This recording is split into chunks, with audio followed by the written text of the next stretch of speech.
Kurikulum transformatif di program studi sarjana kedokteran Universitas Padjadjaran adalah pendekatan pendidikan yang berfokus pada perubahan cara pandang, sikap, dan perilaku mahasiswa agar mampu menjadi reflektif, kritis, dan adaptif.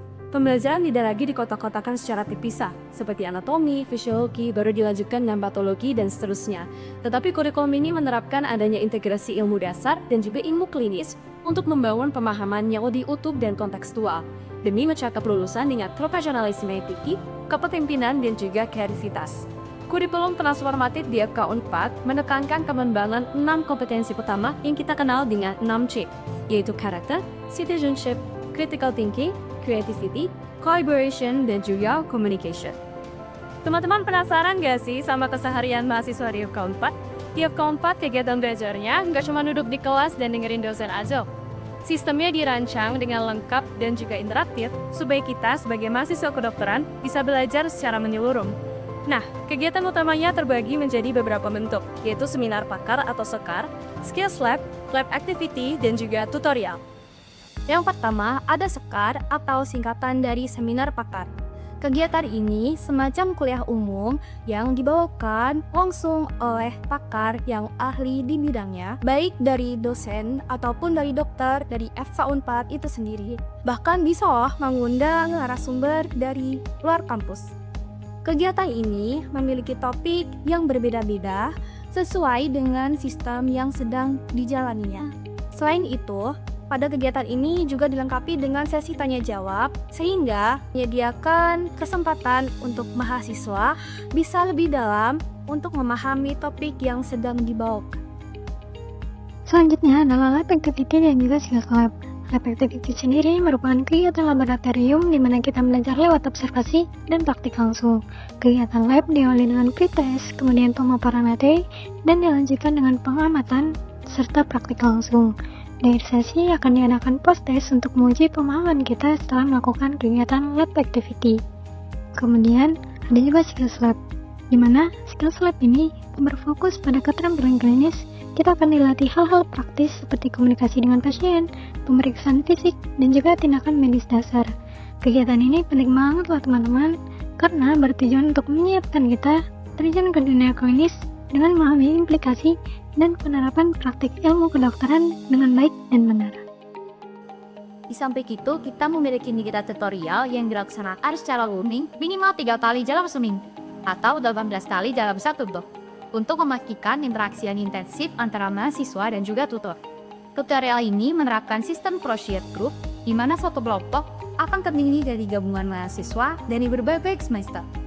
Hal ini memberikan kita kesempatan untuk berdiskusi dan juga belajar lebih dalam, serta membina hubungan yang baik dengan calon rekan sejawat kita.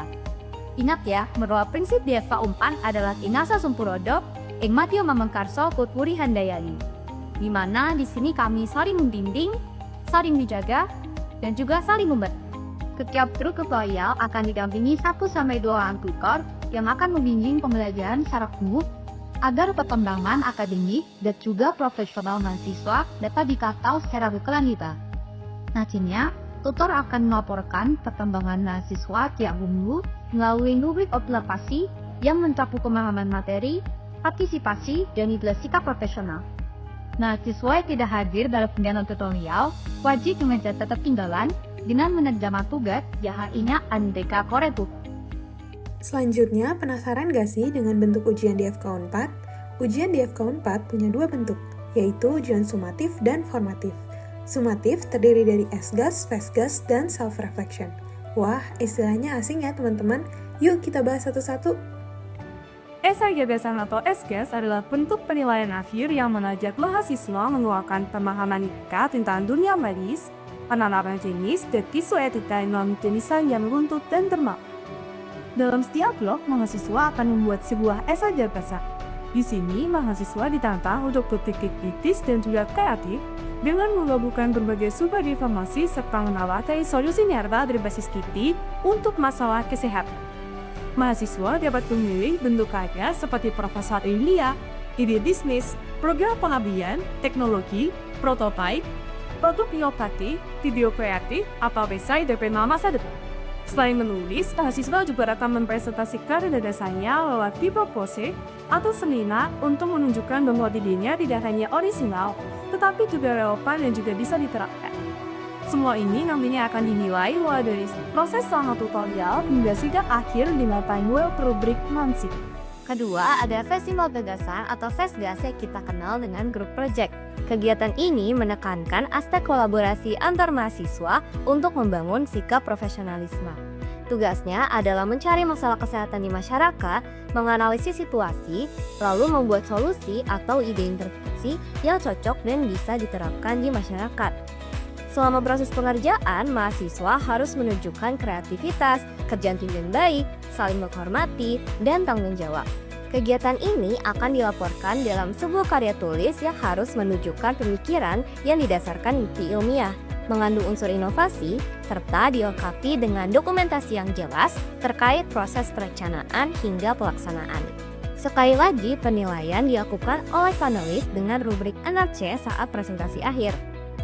Ketiga, ada self-reflection, yaitu tulisan yang berisi refleksi pengalaman belajar selama proses pembelajaran. Bukan sekedar bercerita, mahasiswa dituntun untuk merenungkan apa saja tantangan yang dihadapi dan dampaknya untuk perkembangan diri, baik sebagai pribadi maupun sebagai calon tenaga kesehatan. Tulisan ini harus bersifat jujur, menunjukkan kesadaran diri dan niat untuk terus belajar. Yang dinilai bukan hanya isi, tapi juga seberapa dalam mahasiswa bisa menilai dirinya sendiri, memanfaatkan feedback, dan membuat rencana perbaikan ke depan.